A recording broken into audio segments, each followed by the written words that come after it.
Well, I'll tell you what, let's move on. We've already got our first caller.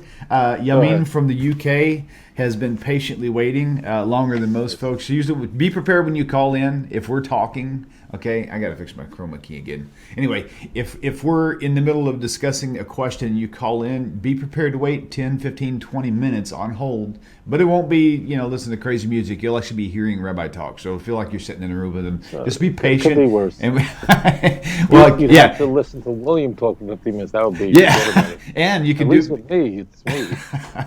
So 20 minutes for you guys, 7 months for Yamin. Yamin, welcome to Tanakh Talk. Thank you for your patience, and I'm glad you connected with us. How are you today? Thank you very much. I'm very well, thank you. He's worth every pound. He's worth every pound. He's not a problem. Good. Thank you, Rabbi. It's truly a great pleasure to speak to you, and I hope one day I will see you in London, God willing. Inshallah, Rabbi, I have hope a so. problem. I really, with God's will, I would love to. Not that I want to go to London. I don't care. I'll be honest with you. If I never went to Europe again for the rest of my life, I'd be very happy. But there's so many wonderful, dear friends I have in London. I'd love to teach there. And I am looking forward to going to London in the next few months. If you come to London, inshallah, I will be your guide. Don't worry, free of charge. Okay, good. There you go. Okay, well, tell us your question. The problem that I have in the Quran, when it speaks about Moshe Rabbeinu, Musa alayhi salam, peace and blessing of God be upon him. I don't have a problem with the Quranic verse, because when I speak to atheists, they always put this question to me, and they put me into a dilemma. They say, "Are you a Muslim?" I say, "Yes." He said, "Do you believe in the Torah?" I said, "Yes." He said, "So this is the question for you." I said, "Okay, what is your question?" They say, "Is it possible that when Musa alayhi salam, when he went onto the mountain and he heard the voice saying, 'Moshe, Moshe,' then he replied, 'Hinani, here I am.'" Hinani, yes. They say to me, is it possible that Satan, because he represents the fire, and the voice was coming from the burning bush, which does not get consumed, because Satan is made of fire, and fire does not consume fire, is it possible that the one who's speaking is Satan? Now, in the Quran, it doesn't say that he spoke from the fire. It just say, "Musa, I am your Lord, take your shelna aleka min ala rikhleka." This is what they say in Hebrew, and this is what they say same thing in Islam. So the problem is, from the Islamic point of view, I can reply and I say, look, God did not speak through the burning bush. God spoke to Moses directly, face to face. He didn't need an intermediate. He spoke to him directly. That's what I believe. That's what the Quran says. كَلَّمَ اللَّهُ مُوسَى تَكْلِيمًا, that Allah has spoken to Musa in a direct way. So here, I can answer from my own point of view, from the Islamic point. But when it comes, and then they say, but you see, you believe in the Torah.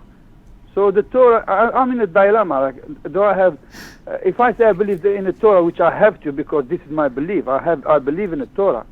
I believe in the oral Torah as well. It is mentioned in the Quran. But the thing is, when it comes to the Hebraic text, and then I've got a problem with them, because if I say I believe, they say, well, you could be Satan. If I say I don't believe, and then I will be a blasphemer myself. So I'm in a dilemma. Moses appears in the Quran by name more frequently than any other prophet, and it's not even close. In fact, Moses appears in the Quran, I'm close now, I think it's 130 times. 130 times in 70 passages. And I may not be exact, I might be, but I'm not off by much, okay?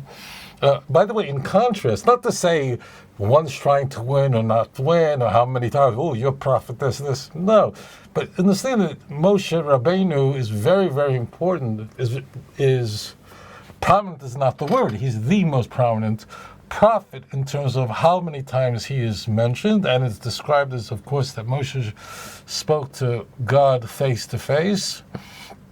Muhammad, the prophet of Islam, to Muslim, it's the final and greatest prophet. His name appears in the Quran, I believe, 4 times. I think. Now, he's referred to as the prophet. So the point is not like how many times. The point is that the events of the Exodus, the events of Moses' life, to say is prominent in the Quran is an understatement. That's what I'm trying to convey. Question is, what is the point? In Exodus chapter 3, it is here where we are introduced to, we're introduced to Moses slightly early, but here we're introduced to Moses where he encounters God. This is the critical point. And as it turns out, where Moses is located, he's a shepherd. Where he encounters God is really at is at the mountain of God, which means it was at Mount Sinai. So therefore, it's a very interesting thing is in that the Torah wasn't given yet, but already this is where Moshe Rabbeinu is. And God calls out to him with great love. And what God really is, and Moshe is Moshe. What could we talk? We could say, Moshe is Moshe. So he calls out to Moshe. It's a lashon chiba. It's a language of intense love, and Moses responds with the words that Isaiah, blessed in memory, did in so many as here I am, Hineni. And Hineni is a very beautiful word too, because it doesn't mean here I am like God, look here. It means I'm ready. It's a very intense word.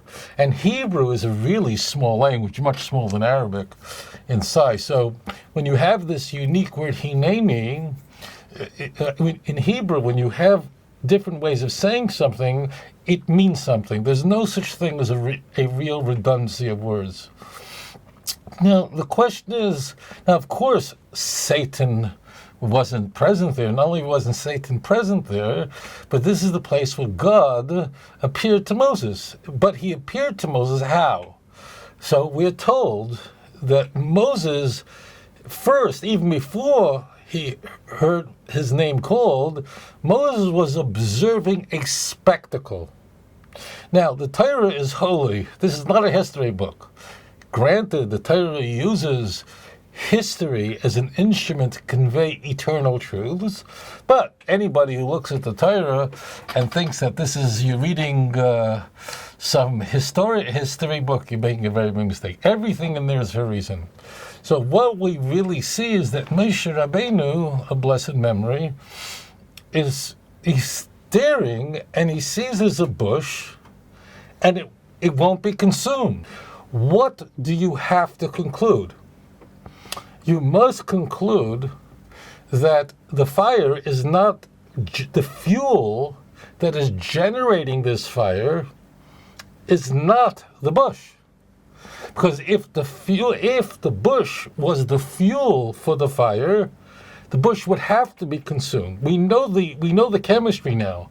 The organic material of the bush has to be converted in order to supply the fuel for the fire. Of course, the Torah is written by the Hakod the Almighty, so therefore the Torah is, you have to be very careful. Moses was somebody who was an observer, and he was watching. Now, I want to just share this with you because this is the key point. Like, why is this important? Like, why is this bush important? What does it tell me about Moses? What does it tell me about his calling? God is going to call him to a mission. What is the bush doing there? The Torah skips over so many decades and doesn't say one word.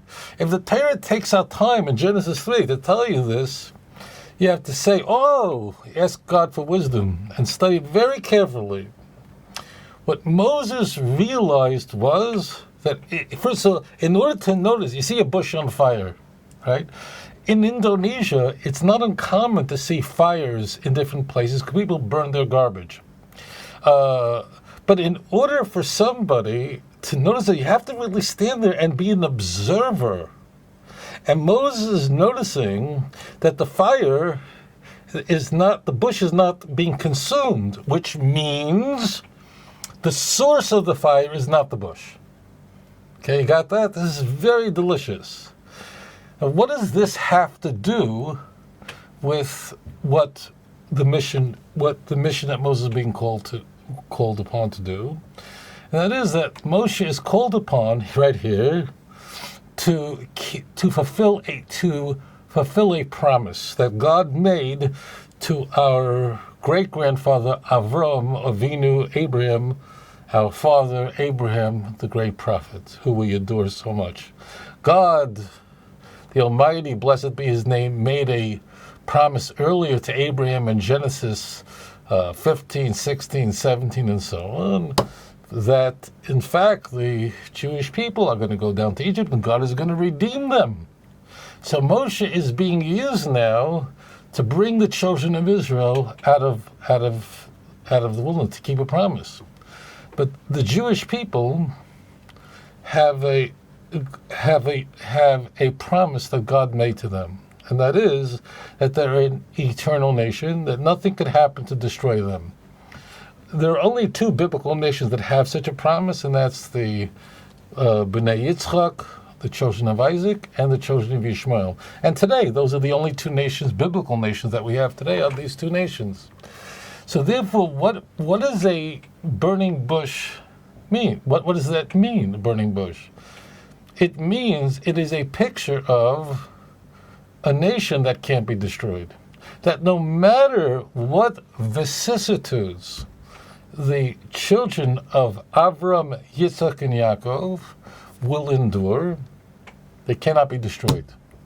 As it says in Jeremiah 31, so said the Lord, who created the sun to illuminate the day, the stars and the moon to illuminate night. If these can be destroyed, so will the seed of Jacob be destroyed. It can't happen. So that's what we're seeing here. There's nothing to do with Satan. It has everything to do with a message. Moshe Rabbeinu is seeing that a fire is on a bush. The bush should be destroyed, should be burned. Just no matter how much fire is on this bush, the bush is not destroyed. The vine is not destroyed, like Hosea prophesies that the children of Yitzchak cannot be destroyed. So therefore, that's the message. The message of the bush is that it makes no difference what the Jews will go through, and in fact, we've gone through the fires of hell. We're now thousands of years later. We're 3,326 years ago this occurred. 28 years ago. Here we are. I mean, then the person would say, do I believe? Not believe. But now we see that God kept His promise. So the burning bush is a symbol of a promise. אדון עולם אשר מלך בטרם כל יציר נברא לעת נעשה בחפצו כל אזי מלך שמו נקרא ואחרי ככלות הכל לבדו ימלוך נורא והוא היה והוא עובר והוא יהיה בתפארה אדון עולם אשר מלך בטרם כל יציר נברא לעת נשא בחפץ הכל אזי מלך שמו נקרא ואחרי ככלות הכל לבדו ימלוך נורא והוא היה והוא עובר והוא יהיה בתפארה אדון עולם אשר מלך בטרם כל יציר נברא לעת נשא בחפץ הכל אזי מלך שמו נקרא ואחרי ככלות הכל לבדו ימלוך נורא והוא היה והוא עובר בתפארה והוא עובר והוא יהיה בתפארה אדון עולם אשר מלך בטרם כל יציר נברא לעת עשה בחפצו כל אזי מלך שמו נקרא ואחרי ככלות הכל לבדו ימלוך נורא והוא היה והוא הווה והוא יהיה בתפארה. אדון עולם השם מלך בטרם כל יציר נברא לעת נשא בחפץ הכל אזי מלך שמו נקרא ואחרי ככלות הכל לבדו ימלוך נורא והוא היה והוא הווה והוא יהיה בתפארה. אדון עולם השם מלך בטרם כל יציר נברא לעת נשא בחפץ הכל אזי מלך שמו נקרא ואחרי ככלות הכל לבדו ימלוך נורא והוא היה והוא הווה בתפארה והוא הווה והוא יהיה בתפארה.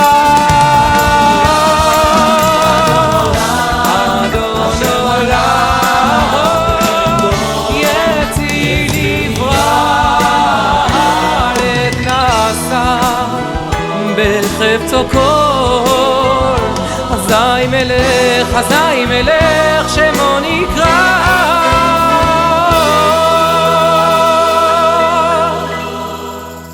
אדון עולם השם מלך בטרם כל יציר נברא לעת נשא בחפץ הכל אזי מלך שמו נקרא ואחרי ככלות הכל לבדו ימלוך נורא והוא היה והוא הווה והוא יהיה בתפארה. אדון עולם השם מלך בטרם כל יציר נברא לעת נשא בחפץ הכל אזי מלך שמו נקרא ואחרי ככלות הכל לבדו ימלוך נורא והוא היה והוא הווה בתפארה והוא הווה והוא יהיה בתפארה והוא היה והוא הווה בתפארה והוא הווה והוא יהיה בתפארה.